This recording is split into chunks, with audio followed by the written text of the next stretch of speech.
1. So I am a 22-year-old female, and I just moved into this apartment complex in the heart of downtown Baltimore.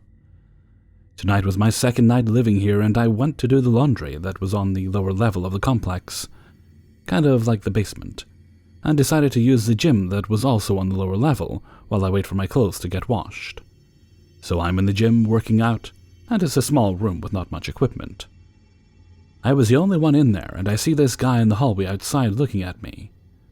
I ignored him and continued working out until he came into the gym and gave me a thumbs up and said, "Good job." I smiled and said thank you. He then comes into the gym and starts the treadmill, and I didn't want to be in a confined small space with this guy, so I went to the laundry room and my washer was almost finished. So I waited and texted on my phone, and a few minutes later, that same guy came in and he went to do his load. We were the only ones in there. And then he came up to me and showed me his phone, and it was on Google Translate, and it read, "You are beautiful." I said, "Thank you," and he continued to translate for me and read. He's from Saudi Arabia, and he barely spoke any English, and he was asking if I wanted him to be my friend. I have a hard time saying no, so I just shrugged and said, "Okay," and he asked via Google Translate for my number. I gave him a fake, and he called it right in front of me, and of course my phone didn't ring. He continued to call, and still nothing. He told me to wait there and ran back to the elevators. I started to get a bad feeling, so I left the laundry room. I waited on the other side of the hallway past the elevators, and turned the corner where he wouldn't see me. I texted my boyfriend what was happening. The elevator door opened, and the man comes out, and I heard him go into the laundry. I had this gut feeling telling me to run, and I'm never a frantic person or anything, and I don't get spooked that easily, but I just had a really bad feeling. I pressed the exit button to unlock the door that leads to the outside, but it wasn't budging. I turned around and saw him head into the gym from the mirror on the wall, and knew he was going to check this side next. So I kept frantically pushing the button, and the doors unlocked, and I ran outside. I walked around for 10 minutes on the phone with my boyfriend, telling him what had happened, and went to the lobby of my complex and asked the front desk lady if she could escort me to the laundry room, and she said yes, and we went. The man wasn't there, and I put my clothes in the dryer, and she told me to come back and get her when the dryer was done. 45 minutes later, the front desk lady and I went to the laundry room, and guess who was in there? The man. He smiled and was about to say something until he saw who I was with and became quiet. I got my clothes and we left. And the guy left with us, too. We all got in the elevator with the lady in between us, and her and I got off on the lobby floor so she could show me where the other laundry rooms were on the other side of the complex. I thanked her and went on my way. I waited for the elevator to come down, and when it did, and the doors opened, that man came off and held the door open for me. I said no and told him I would wait for the next one. I didn't want him knowing which floor I lived on. He got off and was pacing back and forth and huffing and puffing. As soon as the next elevator opened, I got on, and he tried to get on with me. I immediately got off, and he was like, "Come in, come inside." And I said no, and he started to get really mad and started to walk towards me. I booked it back to the lobby, and to my luck, the front desk lady was already heading my way, telling me she saw what happened on the security camera. She escorted me to my room and made sure I got in safely. I'm so thankful she was there, and this probably wouldn't have happened if I just cut the conversation short with that man. I have never been this freaked out before, and have never felt this unsafe either. Even though he didn't necessarily do anything wrong, it was just the vibe I got off from him. I'm going to get a gym membership that's a few minutes walk from my building and use the laundry room on the other side of the complex, just so I can lessen the chance of having to ever run into that man again. I just talked to the property manager of the complex and told him what had happened, and they asked if I wanted to file a police report, and I have to give a handwritten statement to the PM tomorrow morning about the incident. 2. This happened about 2 years ago. I was hanging out with my friend Ivana at a bar in Manassas. It was around 9 p.m. and we were just chatting and getting a few drinks. She was telling me about a guy she's been talking to on Tinder. She showed me his photos and a glimpse of their conversation. His name was Omar, and he seemed like your average guy. He was pretty attractive. They've been talking for a few days now and haven't met up yet. She tried several times to get him to text her outside of the app, but he would give her the same excuse. I don't want to give out my number to a stranger I haven't met yet. It's a bit unusual, but totally understandable, so I told her that he's being smart. She went on looking at her phone for a few minutes, then squealed, "Oh my God!" I started giggling and asked her, "Jesus, what was that? Did he send you a dick pic or something?" She laughed. "No, Omar wants to meet." I told her to go for it, and if she wants, I can leave. She said he wants me to come over to his house. I immediately said, "Oh, hell no." She seemed to agree and continued to respond to Omar. I was now hesitant of leaving because a part of me is scared that she would change her mind. I told her to tell him to meet her at the hookah bar across the street. She thought it'd be weird to meet him with me with her. I told her I'll head over there and act like I don't know her and just sit across from her. She said, "Okay," and left. It was now 10:20, and it's been about 15 minutes since she left. I proceeded to go across the street. I entered the hookah bar, and after ordering my blueberry mint hookah, I looked around trying to find her.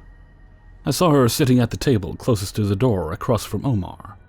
I sat at a table across from them and stared, smiling from excitement, because I found this whole thing so entertaining. I have a great view of her face and his back.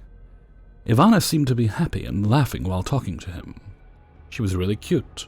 I got my hookah and I just sat there playing with my phone. I was texting my boyfriend and telling him what was going on. While I was mid-typing, I got a text from Ivana. "Amy, I don't know about this."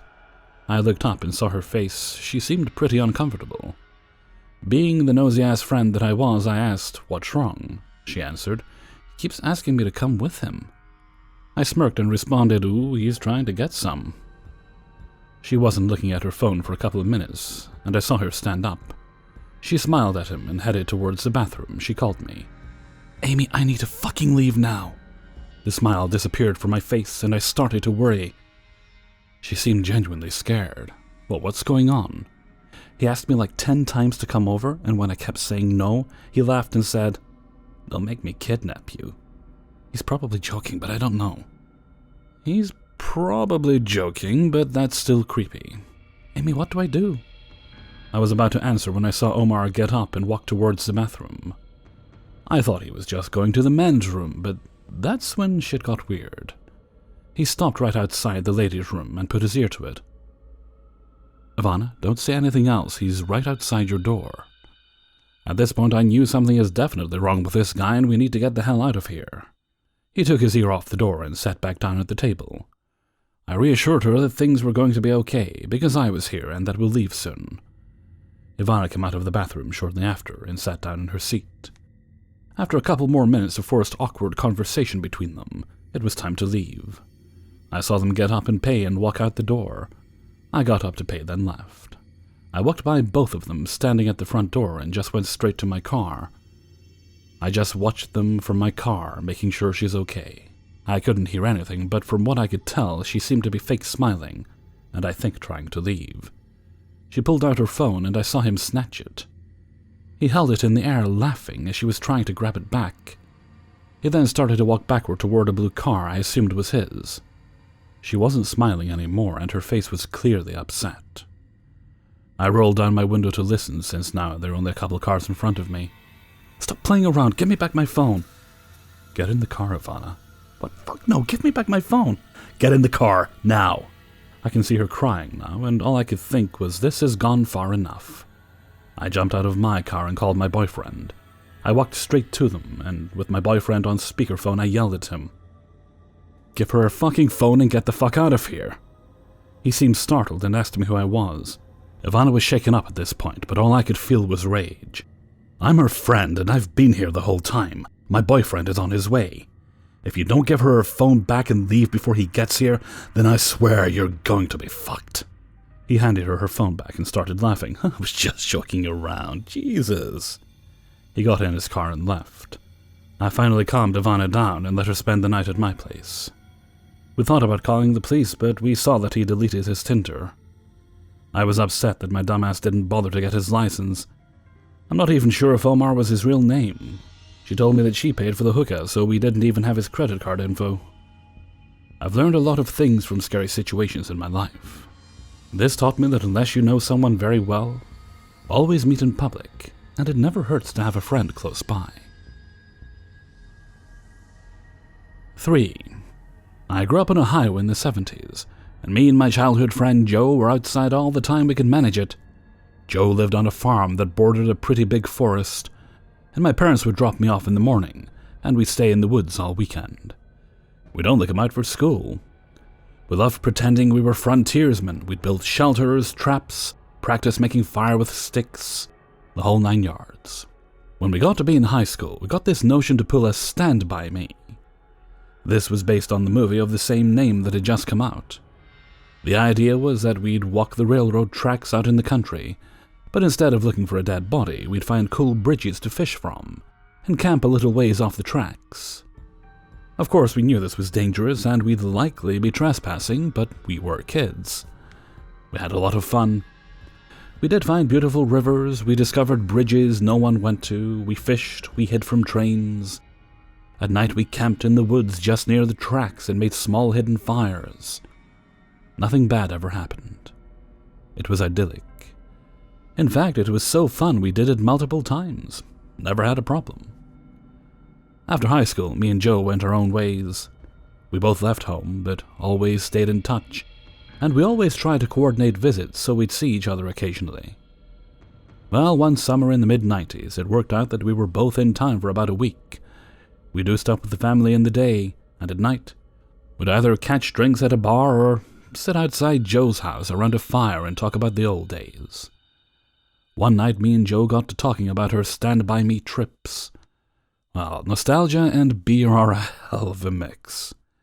Soon we decided to take a day, walk the rails, camp one night and walk home. The day came. We had my wife drop us off in our old spot where we used to start, right outside our hometown. She thought this was absolutely crazy and made sure to mention it. When she pulled away, Joe suggested that instead of walking the usual route, we take the opposite direction, just to be adventurous. We knew the land well, we had a map, so I gave a "what the hell," and off we set. The day went fine. It was fun, and a little sad, but in a good way. We found a bridge and sat on the edge, smoked a joint and moved on. We had no fishing gear and we brought some canned food and other stuff. Before night started to set in, we picked a spot to camp. It was a thick forested area, trees on every side of the train track, so you felt like you were in a tunnel. We had brought small hammocks to sleep on. But before we set them up, we decided to do a little scouting of the perimeter. Now, this is what we used to do in the old days too. We'd walk the area around a little bit, to make sure some dude's house wasn't just over the hill and we were actually camping in their yard. We walked maybe 100 feet or so into the woods and up a small incline. We figured if we didn't see anything from the top of this short hill, we'd be fine. But when we got to the top, we saw an old building down at the bottom.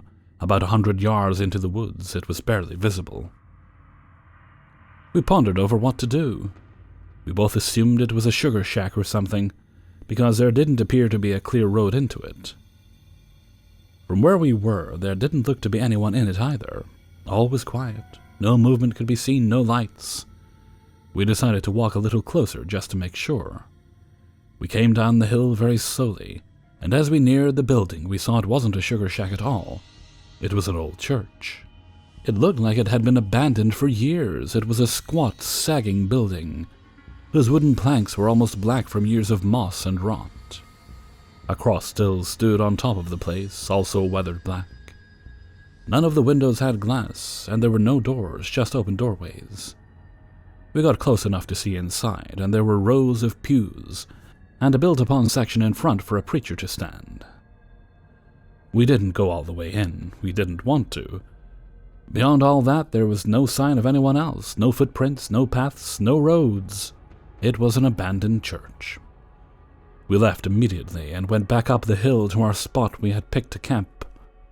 Having a hill between us and the church made us feel better, but we were still a little uneasy. We chalked it up to the natural creepiness seeing a church in the middle of the woods could elicit. Besides, at this point it was dusk, and we just decided to ring up our hammocks and go to sleep and move on at early morning. Night set in, and as we lay in our hammocks and shot the shit, we began to hear something in the direction of the church. Our conversation about it went a little like this. Do you hear that? What the fuck is that? It sounds like people singing. And it did sound just like singing. We both slid right out of our hammocks and hunkered down, straining to hear more. We listened for a minute or two, and the singing continued, but it wasn't getting louder. Finally, we decided to creep back up the hill and see if we could spy where the sound was coming from. We could still move very quietly in the woods from the old days. It was second nature to us. The moon was barely out, but it provided enough light so you wouldn't walk right into a tree. But it was near pitch black. We didn't use flashlights as we crept slowly up the hill, and we didn't talk. When we got to the top, we saw light in the distance. It was coming from the church, and the singing was coming from inside. Joe and I put our heads close together and had a hushed conversation that boiled down to, "Can you believe this shit?" The light looked to be candlelight from the way it flickered, and though we tried, we couldn't make out what was being sung. It sounded like church music, but in another language. We sat and watched for a while, trying to see who was in there. But we only saw occasional shadows. We had no intention of getting closer either. We had about a football field length between us, and we aimed to keep it that way. The singing continued for a bit, and then it stopped. After that, a booming male voice began to chant. I was already freaked out, but this voice thoroughly scared the shit out of me. It sounded like some Old Testament preacher you see in movies, but again, it was like he was speaking in a different language because we couldn't understand a single word. Eventually it got to where the single male voice would say something, then a bunch of voices would answer in a song. This lasted for a while, and then they all broke into this long, sustained wail that just kept getting louder. It got so loud and so disturbing that I covered my ears. Then it stopped. At this point, I was just getting ready to say, "Let's get the fuck out of here," when Joe put a hand on my shoulder and hissed, "They're coming out!" We were far enough away that we couldn't make them out really well, but what we could see was a line of figures walk out of the open doorway, all holding hands in single file. We could see some of them had flashlights. They began to sing again, and the light from the flashlights began to move toward us and the hill. We booked it back down to our campsite, grabbed our stuff, and then ran to the tracks. Once there, we ran down the tracks in the direction we had come from. After a few minutes, we stopped and looked back. We saw lights coming down the hill. They were moving erratically, like whoever was holding them was shaking them. We continued to run in spurts and walk as fast as we could. We eventually stopped seeing the lights and came to a road. By our map, we knew a small town was about 15 minutes down it, and we walked there. We got to a 24-hour gas station and called my wife to come get us. My wife and other friends all just thought it was kids messing around.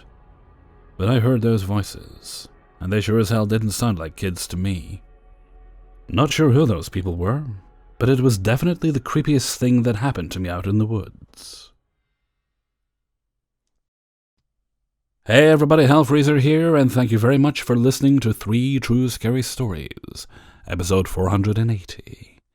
And thank you very much to everybody who allowed me to use their stories in this video. Well, I hope in light of recent events in the world, everyone's staying safe. I myself am feeling a little poorly, have been for about a week. I don't think it is that. I think it's just unfortunate timing on my part.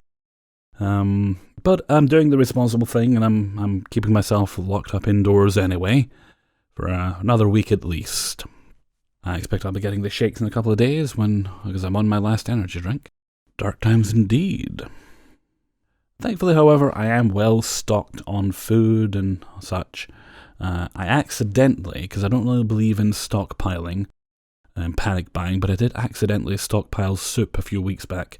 Just because I did an online shop and I went through and I was like, oh, that seems nice, that seems nice, that seems nice. And they were all cheap, so I didn't realize how much I'd ordered until they arrived. And I was like, oh, okay, that's like 20 tins of soup. Oh, there we go. Anyway, I think I should probably wrap things up there for now.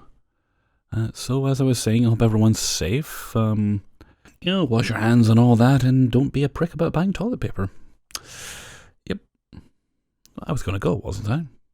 I should probably go do that. Okay. Right. So anyway, I'm going now. So until next time, thank you very much for listening, and take very good care of yourselves.